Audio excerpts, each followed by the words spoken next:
Mesdames, Messieurs, bonsoir et merci de nous accueillir chez vous. Tout de suite, le sommaire.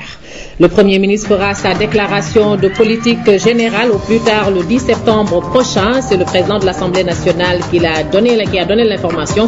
Moustapha Niasse ouvrait la deuxième session extraordinaire de l'Assemblée. Dans ce journal, un large dossier sur les inondations. Nous parlerons ce soir de l'élan de solidarité en faveur des sinistrés à Dakar et dans les régions. Et puis sur l'international Syrie, le Conseil national réclame une intervention militaire pour la protection des civils. Et nous démarrons par la feuille d'audience du président de la République. Le chef de l'État a reçu cet après-midi l'annonce apostolique qui s'apprête à partir en mission à Rome. Le président de la République lui a transmis un message pour le pape Benoît XVI, message de prière pour le retour de la paix en Casamance. Le sujet était au cœur des échanges entre Monseigneur Luis Mariano Montemayor et le chef de l'État. Ils ont évoqué les solutions de sortie de crise en Casamance. Le voici à sa sortie d'audience au micro de Pape Biram Biguendiaï. Je suis en train de partir à Rome, rencontrer le pape, Monseigneur Mamberti, qui c'est notre ministre des Affaires étrangères, le cardinal Bertone, qui c'est notre premier ministre. Et alors, avec un sujet d'intérêt commun, que c'est la contribution de l'Église catholique et de l'Église universelle à l'obtention de la paix en Casamance. C'est une des priorités de la politique du président. Et ce n'est pas un secret qui nous intéresse très vivement parce qu'il y a des communautés catholiques très importantes en Casamance. Des conflits à diviser non seulement les Sénégalais, mais même les Casamancés. Alors nous sommes intéressés d'aider le président dans tout ce qu'on peut, parce qu'il nous a invités à collaborer. Alors on a échangé un petit peu de vision sur la situation, sur les possibilités, sur des obstacles, des éventuelles solutions que je ne peux pas évidemment parler, mais a été le sujet essentiel. Et aussi, je porte le message du président au pape pour transmettre directement ce qu'il m'a dit. Et je reviendrai pour transmettre ce que les saints-pères et mes supérieurs vont nous dire. Surtout, on a parlé de la contribution de deux évêques de Casamance dans toute cette grande mission de pacification, et surtout dans le domaine de la pacification des âmes, la réconciliation des esprits entre les Casamancés et entre les Sénégalais. L'annonce apostolique au Palais de la République. Nous restons d'ailleurs au Palais pour parler de l'Association internationale des transports aériens qui est du côté du Sénégal pour développer le secteur de l'aviation du pays. C'est dans ce sens que le chef de l'État a reçu une délégation conduite par le président de cette structure mondialement reconnue, Anthony Taylor, a réaffirmé tout son soutien à l'État sénégalais dans le cadre de l'accomplissement de l'accroissement donc des investissements dans le secteur aéronautique du pays. Il répond ici aux questions de Pape Biram Biguendiaï.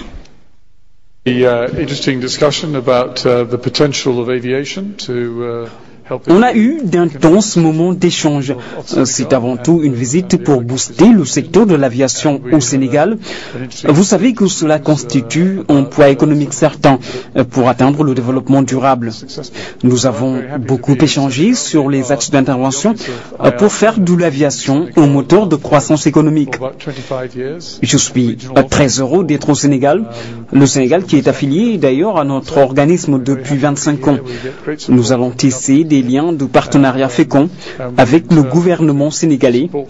Je suis très satisfait de cette rencontre avec le président. Le chef de l'État est un homme très généreux.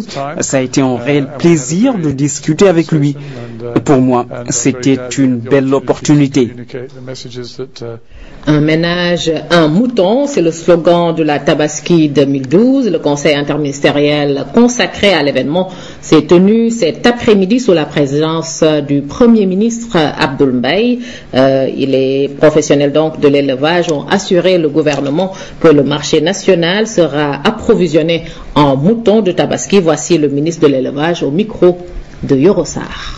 Nous étions avec l'ensemble des départements ministériels qui sont concernés par l'opération Tabaski, mais nous étions également avec la Chambre de commerce de Dakar, avec l'ensemble des organisations d'éleveurs et des opérateurs en élevage. Nous étions aussi avec les partenaires financiers comme la CNCA et d'autres banques de la place, donc pour voir qu'est-ce qui pouvait être apporté pour que le Sénégal puisse disposer de suffisamment de moutons et pour toutes les bourses. Je pense que comme nous l'avons dit, ce sont les éleveurs, ce sont les opérateurs qui doivent rassurer et ils nous ont rassurés. Je pense que sur le terrain, il y a des opérations qui sont en train d'être menées. Il y a des éleveurs, des opérateurs qui sont déjà sur le terrain et qui sont en train de convoyer les troupeaux. Donc nous, on doit prendre les dispositions pour les organiser, pour qu'à leur arrivée, il puisse y avoir des points de vente bien aménagés, des points de vente avec un certain nombre de dispositions prises, comme par exemple l'accès à l'eau, l'accès à l'aliment bétail, l'accès à l'électricité pour avoir plus de sécurité, mais également organiser en tout cas tout ce qui concerne la gestion de ces centres. Donc des comités de gestion vont être créés au niveau des différents points de vente. Nous en avons une quarantaine à peu près. Certains sont normalisés, les autres sont tolérés. Mais je pense que nous sommes également en train de prospecter d'autres endroits à cause de l'hivernage quand même, qui ne permet plus d'avoir un certain nombre de places. Et nous allons voir si au niveau du Simel de Mbao, il est possible d'installer quelque chose pour ce qui concerne donc la Tabaski. Les problèmes qui ont été évoqués par les éleveurs, ce sont des problèmes de sécurité. Les mettre en confiance en leur garantissant qu'ils auront la sécurité lorsqu'ils vont faire venir leurs moutons à Dakar ou aux alentours de Dakar. Pour cela, autant pour le ministère des Forces armées que pour le ministère de l'Intérieur, des propositions ont été faites, des dispositions vont être prises pour que la sécurité soit rapprochée. Nous avons même pensé à des brigades de sécurité de proximité au niveau des différents points de vente qui vont être gérés par les comités de gestion.